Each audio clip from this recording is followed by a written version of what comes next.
Good morning, traders. Wow, we're alive, right?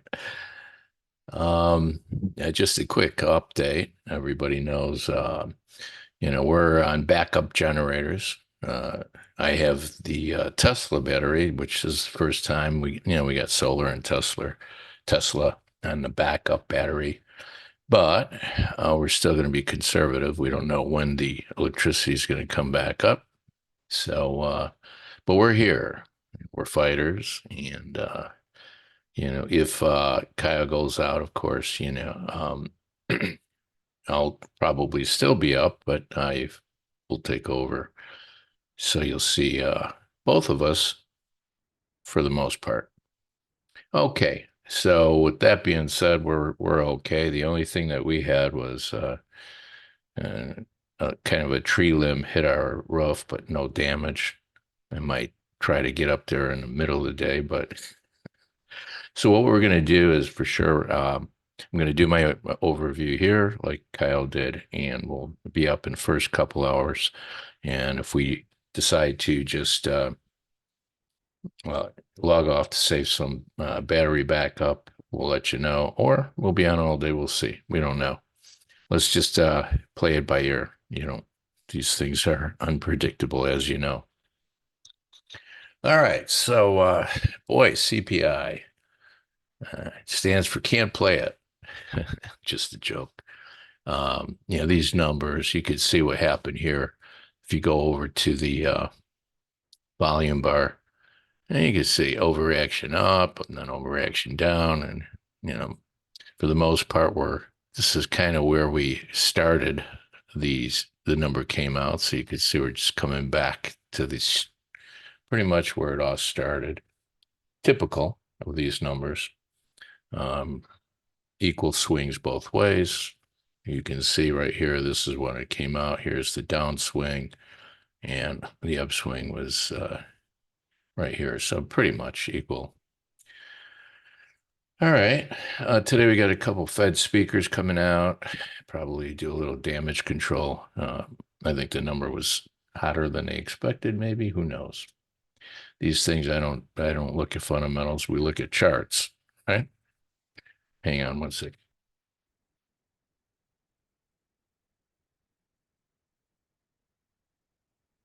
So anyway,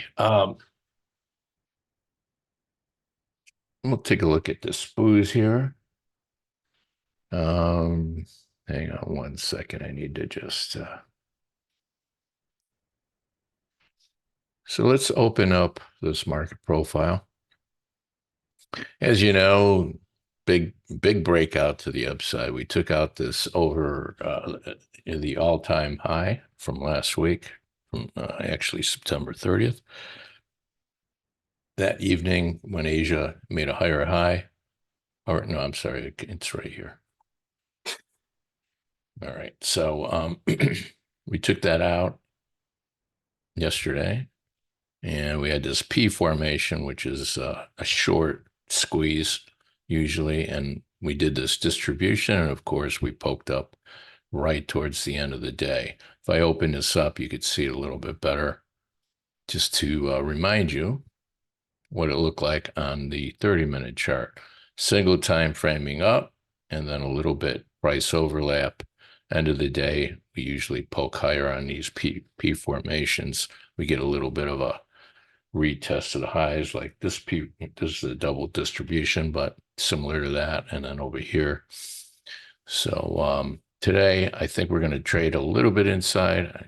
They might revisit this tail, which we already did during the CPI, but the single prints and the white is the lightest volume of the entire profile here, and this is the U.S. session, right? So we came into it pre-market, Europe, CPI sell-off right here, but I think you're going to revisit this possibly right after the opening. I don't know how far we can get down. Who knows? We could do a full retest or just come in and do a little structural work. Good support. If we get back below 58.08, it was the previous kind of U.S. session high here, and this Asia high. maybe we do a full retest to the downside. I'm not super in the camp that we're going to go too far, but hey, listen, today is one of those days where we really have to do some good work above the previous all-time highs. Otherwise, this could be a bull trap. Okay. The jury is not out. We've only had one day above there, so let's just see. Currently, I think the market's going to push down, and we'll see on, if they actually get this whole tail filled or not.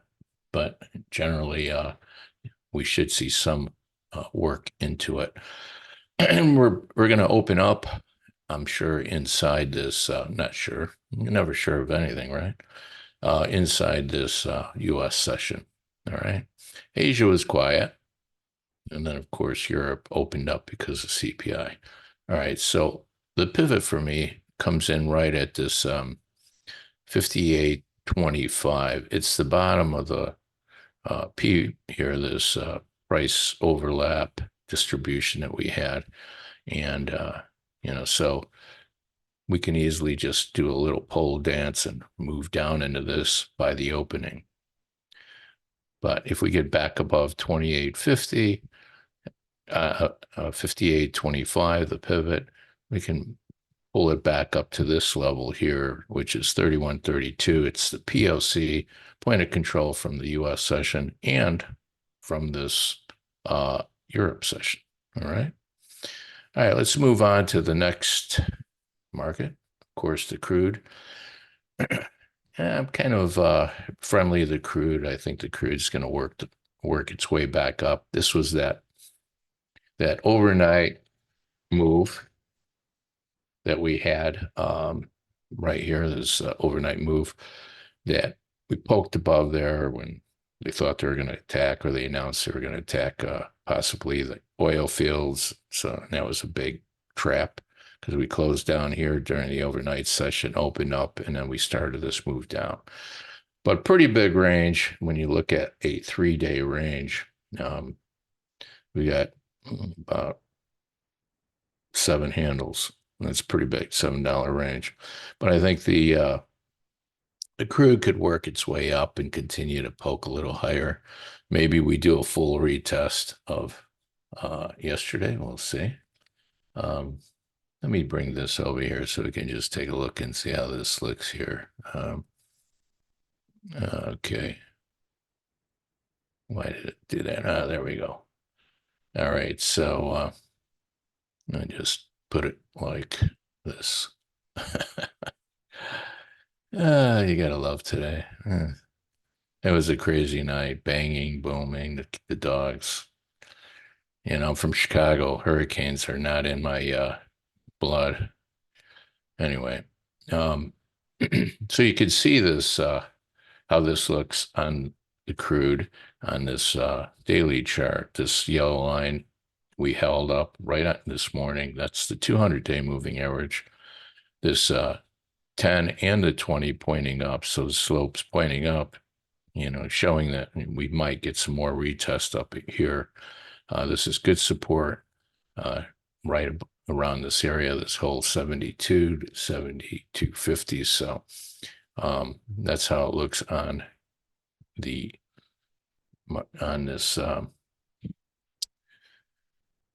candle chart, bar chart.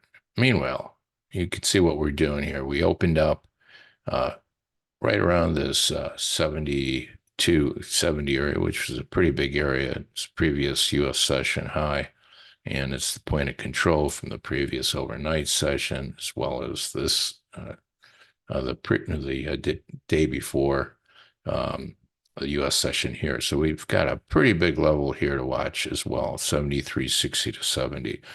And if they take out the overnight lows, which is the 200-day moving average, also the high volume node and the POC from yesterday, that's right around 73.25 to 30. That wouldn't be good. You'd probably get a nice push back down and test the previous US session lows. I'm in a camp that we put in the lows for the day, and we're going to work our way and kind of climb the wall of worry back up to this 75, 80 to 85 level. Okay. Calling me crazy. All right. Here we go. Here's the gold. Gold did a little bit of, whipsaw along with the bonds and the EC. The CPI number is important for those three, but it's like sell the rumor, buy the fact. So now what we're doing here is we're filling in this cave. You see this cave in the gold. I think we can work our way back up, possibly to 2650. That's how the goal is. It gets everybody out of here short, trap after CPI, and then big pop, right? So the pivot comes in right around 2626. You can see this previous PLC, kind of where the test reject here, the inside of this cave. And I think that's a pretty decent area for the pivot. Of course, the pivot's the over under. I mean, it's where things can change in tone, but we have a poor high at the moment in this gold. So I think you'll see the gold work its way up a little bit. All right, let's go to this EC. The EC, the cousin of the gold and the bonds, you can almost look at all of them together. They kind of went hand in hand after the CPI, right? First, when it first came out, we had this nice push down, came right back, then pushed up. So the first hour's range, it's pretty big for the EC. You can just see that, that was done in the first hour's range.